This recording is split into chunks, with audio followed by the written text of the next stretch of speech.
Saan mahanap ang bagong application form ng civil service exam? Yung bagong revision. So, punta lamang po kayo ng Google.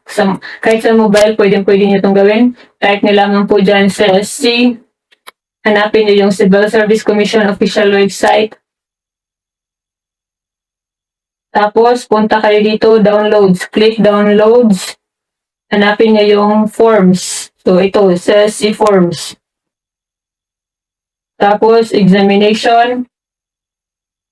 At meron dito Civil Service Exam Application Forms. I-click nyo po yan. So, ito. Ito na po yung new revision 2023. Dapat po ay tama yung magkahiwalay na po yung professional and sub-professional na examination form. So, you can preview or you can download directly para pwede na po ninyong i-print.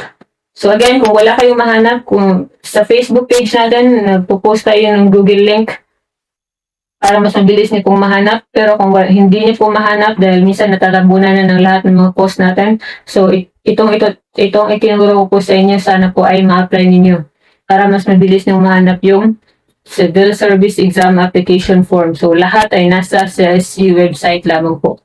So medyo mahina yung signal natin kaya hindi tayo makapag-preview. So ayan, ito 2 pages. Print in legal size bond paper back to back. Dahil 2 pages po to. So make sure na professional, kung professional level yung apply mo na exam, so make sure na ito yung dina-download mo. So again, you can preview or you can download immediately. So itong pangalawa, ito yung sub-professional.